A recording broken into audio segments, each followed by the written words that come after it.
Assalamualaikum warahmatullahi wabarakatuh. Kembali lagi di pembelajaran Pendidikan Agama Islam dan Budi Pekerti kelas 7. Materi tentang menghadirkan sholat dan zikir dalam kehidupan. Sebelum masuk ke pembahasan materi, mari kita bertafakur terlebih dahulu terkait dengan materi yang akan disampaikan pada pertemuan hari ini. Kalian tentu sudah tahu bahwasanya agama merupakan pondasi hidup manusia sehari-hari. Dalam Islam, sholat merupakan tiang agama. Maksudnya, sholat adalah sebagai pilar penyangga yang mengokohkan keimanan. Sedangkan zikir dimaknai dengan menyebut atau mengingat Allah. Oleh karena itu, zikir dapat menenangkan hati. Masuk ke pembahasan yang pertama mengenai makna sholat. Secara bahasa, sholat berarti doa atau cara berdoa untuk meminta permohonan kepada Allah. Kata sholat berasal dari bahasa Arab yaitu sholla yang merupakan turunan dari kata yusolli sholatan. Sementara menurut istilah, sholat adalah ibadah yang meliputi ucapan dan peragaan atau perbuatan tubuh yang khusus dimulai dengan takbir dan diakhiri dengan salam. Sholat merupakan ibadah yang wajib dilakukan oleh setiap muslim sesuai syarat, rukun, dan bacaan tertentu. Selanjutnya tentang dasar hukum sholat fardu. Sholat merupakan salah satu rukun Islam yang wajib dan harus dilaksanakan berdasarkan ketetapan Al-Quran, Sunnah, dan Ijma. Allah berfirman di dalam Quran Surat An-Nisa ayat 103 yang artinya, maka apabila kamu telah menyelesaikan sholatmu, ingatlah Allah di waktu berdiri, di waktu duduk, dan di waktu berbaring.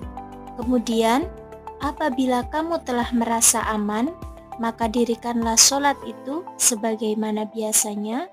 Sesungguhnya sholat itu adalah fardu yang ditentukan waktunya atas orang-orang yang beriman. Selanjutnya, tujuan sholat. Adapun tujuan sholat diantaranya, yang pertama, seseorang menjadi ingat kepada Allah. Yang kedua, mendapatkan ketentraman dan ketenangan hati. Yang ketiga, dapat membentengi seseorang dari perbuatan keji dan munkar. Yang keempat, menjaga hari untuk ingat kepada Allah. Yang kelima, mendorong untuk mengetahui dan mengikuti tuntunan hidup yang diberikan oleh Allah. Selanjutnya, hikmah sholat. Hikmah sholat yang pertama, sholat merupakan media penghubung antara seorang hamba dengan Tuhannya. Yang kedua, sholat adalah penolong dalam segala urusan. Yang ketiga, sholat adalah pencegah dari perbuatan maksiat dan kemungkaran. Yang keempat, sholat adalah kebahagiaan jiwa orang-orang yang beriman serta penyejuk hatinya.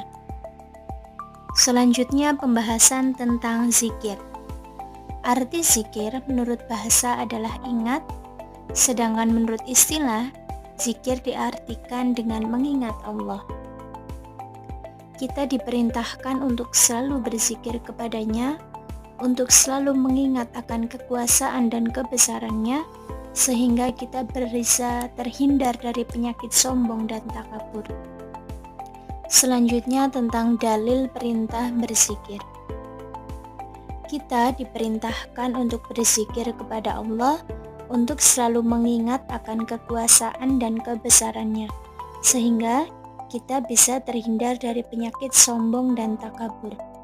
Allah berfirman di dalam Quran Surat Al-Ahzab ayat 41 yang berbunyi, Bismillahirrahmanirrahim, Ya ayyuhalladzina amanu dzkurullaha dzikran katsira, yang artinya, wahai orang-orang yang beriman, Berzikirlah dengan menyebut nama Allah, zikir yang sebanyak-banyaknya. Selanjutnya, pembahasan tentang bentuk dan cara berzikir. Ada beberapa bentuk dan cara berzikir, di antaranya yang pertama, zikir dengan hati, yaitu dengan cara bertafakur dan merenungkan ciptaan Allah, sehingga timbul dalam pikiran bahwa Allah adalah zat yang maha kuasa. Semua yang ada di alam semesta ini pastilah ada yang menciptakan, yaitu Allah. Kemudian, cara berzikir yang kedua, zikir dengan ucapan, yaitu pengucapan lafal-lafal yang di dalamnya terdapat keagungan namanya. Contohnya seperti mengucapkan tasbih, tahlil, takbir, tahmid, membaca Al-Quran, dan sholawat. Yang ketiga, zikir dengan perbuatan, yaitu dengan cara melakukan apa yang diperintahkan Allah dan menjauhi larangannya.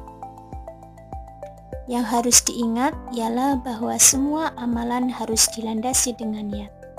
Niat melaksanakan amalan-amalan tersebut adalah untuk mendapatkan keridhaan Allah. Berzikir dapat dilakukan dengan berbagai cara dalam keadaan bagaimanapun, kecuali di tempat yang tidak sesuai dengan kesucian Allah, seperti bertasbih dan bertahmid di WC. Selanjutnya, zikir setelah sholat disunahkan dengan mengucapkan kalimat-kalimat thayyibah. Berikut ada beberapa lafal kalimat thayyibah. Yang pertama takbir, Allahu Akbar. Yang kedua tahmid, Alhamdulillah. Yang ketiga tasbih, Subhanallah. Yang keempat tahlil, La ilaha illallah. Yang kelima istighfar, Astaghfirullahaladzim. Yang keenam hauqalah, La haula wa la quwwata illa billahil aliyyil azim. Selanjutnya, hikmah berzikir. Ada beberapa manfaat yang bisa kita dapatkan dari berzikir. Di antaranya, 1. Membuat hati menjadi tenang. Banyak orang yang ketika mendapat kesulitan, maka mereka mencari cara yang salah untuk dapat mencapai ketenangan hidup. Di antaranya dengan mendengarkan musik yang diharamkan, meminum khamr atau bir, ataupun obat terlarang lainnya. Mereka berharap agar bisa mendapatkan ketenangan. Yang mereka dapatkan bukanlah ketenangan yang hakiki, tetapi ketenangan yang semu. Karena cara-cara yang mereka tempuh dilarang oleh Allah dan Rasul-Nya. Ingatlah firman Allah, sehingga bila kita mendapat musibah atau kesulitan yang membuat hati menjadi gundah, maka ingatlah Allah, insya Allah hati menjadi tenang. Kemudian yang kedua, mendapatkan pengampunan dan pahala yang besar. Yang ketiga, dengan mengingat Allah, maka Allah juga akan mengingat kita. Yang keempat, banyak menyebut nama Allah sebanyak-banyaknya agar kamu beruntung. Pembahasan terakhir mengenai mengamalkan sholat 5 waktu dan zikir secara istiqomah. Yang pertama, menyadari bahwa sholat dan zikir itu untuk mendekatkan diri kepada Allah. Keduanya menjadi pengikat diri untuk selalu berupaya mendekatkan diri kepada Allah. Yang kedua, memahami manfaat sholat dalam kehidupan. Sholat dan zikir menjadikan seseorang tentram, tenang, selalu ingat kepada Allah, bersyukur, sabar, dan terhindar dari perbuatan keji dan munkar. Selanjutnya, kita akan kembali ke akhirat. Kesibukan mengejar dunia jangan menyebabkan kita malas sholat dan zikir.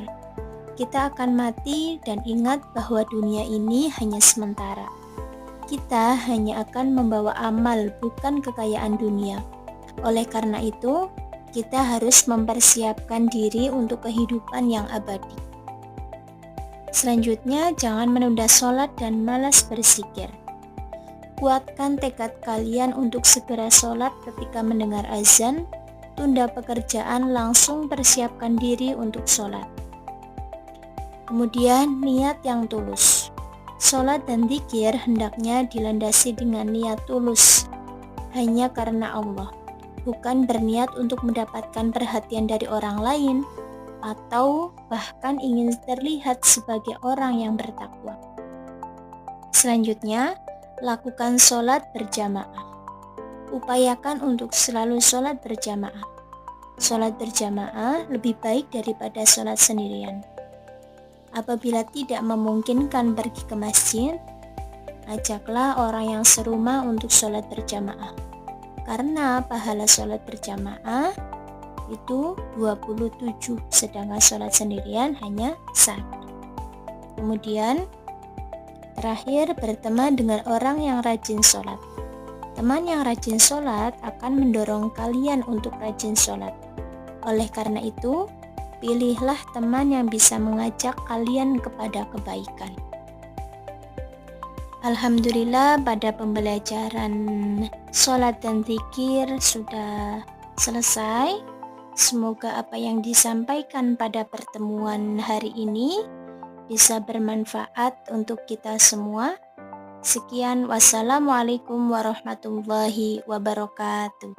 Sampai jumpa di pertemuan selanjutnya.